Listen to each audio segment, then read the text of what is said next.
நான் உங்கள் எஸ்கே. இன்றைக்கான வீடியோவில் என்ன பார்க்க போகிறோன்னா எஃப்எனோட அப்டேட்ஸ் பற்றி பார்க்க போகிறோம்.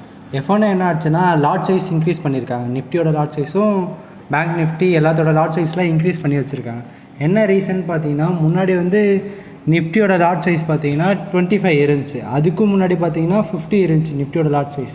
இப்போ பார்த்தீங்கன்னா 25 மாற்றினானுங்க. மறுபடியும் 75 மாற்றி வச்சுருக்கானுங்க.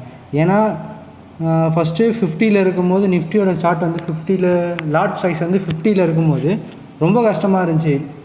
ஒரு புதுசாக இப்போ ஒருத்தர் எஃப்என்ஓ ட்ரேட் பண்ணுறவங்க இருந்துச்சுன்னு வச்சுங்களேன். அது எஃப்என்ஓவில் என்ட்ரி ஆகி ஒருத்தர் நிஃப்டியில் ஒரு பை எடுக்கணும்னா ஒரு லாட் வாங்கணும்னா 50 குவான்டிட்டிஸ் லாட் ஒரு லாட் வாங்கணும்னா அதில் 50 குவான்டிட்டிஸ் இருக்கும். 50 குவான்டிட்டிஸ் இருக்கும்போது ஒரு குவான்டிட்டியோட ரேட் வந்தீங்கன்னா 100 ருபீஸ்னு வச்சிங்கன்னா 50 குவான்டிட்டிஸ் 5000 கிட்ட ஆகுது. அதோட ரேட் பார்த்தீங்கன்னா ஒரு இனிஷியலாக உள்ளே ஒருத்தங்க எஃப்என்ஓவில் ட்ரேட் பண்ணுறாங்கன்றப்போ அது 5000ன்ற போது கொஞ்சம் பெரிய விஷயமா தெரியும். ஓகேங்களா? சப்போஸ் லாஸ் ஆச்சுன்னா அது பெரிய லாஸாக க்ரியேட் ஆகிற மாதிரி இருக்கும். அதுவே இப்போது குறைச்சாங்களே 25 லாட் சைஸ் லாட் சைஸ் 25 குறைச்சப்போ ஒரு 2500 இருந்தாலே ட்ரேட் பண்ண முடியும். அப்போது லாஸும் கம்மியாக இருக்கும். இப்போது 50 குவான்டிட்டி இருக்கும்போது லாஸ் இருக்கிறதையும் 25 குவான்டிட்டியில் இருக்கும்போது லாஸ் இருக்கிறதையும் நிறையவே டிஃப்ரெண்ட் இருக்குது. லாஸ் கொஞ்சம் கம்மியான லாஸ்லேயும் முடிஞ்சிற மாதிரி இருக்கும். இப்போ அதையும் மீறி 75 இன்க்ரீஸ் பண்ணுறப்போ இன்னும் லாஸ் அதிகமாக தான் ஆகுமே தவிர ரீட்டைல் இன்வெஸ்டருக்கும் ரீட்டைல் இன்வெஸ்டரும் கார்ப்பரேட்டும் இதில் அடி வாங்குறது யாருன்னா ரீட்டைல் இன்வெஸ்டர் தான் ரொம்ப அடி வாங்குவாங்க.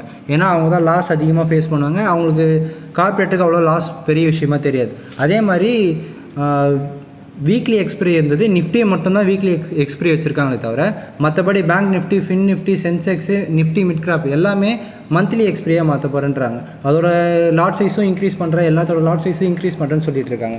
ஏன்னா இப்போது இதை பார்த்தீங்கன்னா ரீட்டைல் இன்வெஸ்டர் ரொம்ப நிறைய பேர் அடி வாங்குவாங்க, நிறைய லாஸ் க்ரியேட் ஆகும் இதனால்.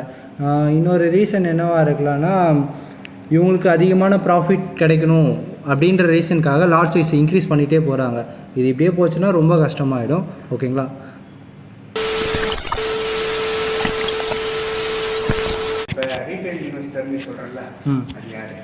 ரீட்டைல் இன்வெஸ்டர்னால் நம்மளை மாதிரி இண்டிவிஜுவலாக தனியாக ட்ரேட் பண்ணுறாங்க.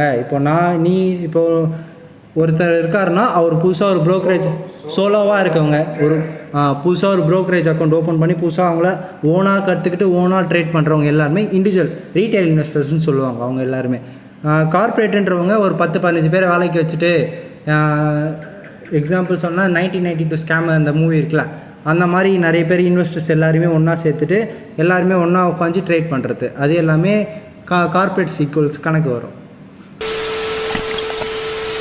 ஓகே, இப்போ இந்த வீடியோவில் எஃப்என்ஓவில் லாட் என்னென்ன இன்க்ரீஸ் பண்ணியிருக்காங்க, எந்தெந்த லாட் இன்க்ரீஸ் பண்ணியிருக்காங்க, Nifty, mid grabbed, fin Nifty, bank Nifty, Sensex இதோட லாட் சைஸ் எல்லாமே இன்க்ரீஸ் பண்ணியிருக்காங்க. இது இன்க்ரீஸ் பண்ணால என்ன பெனிஃபிட் என்ன லாஸ்ன்னு பார்த்தோம்.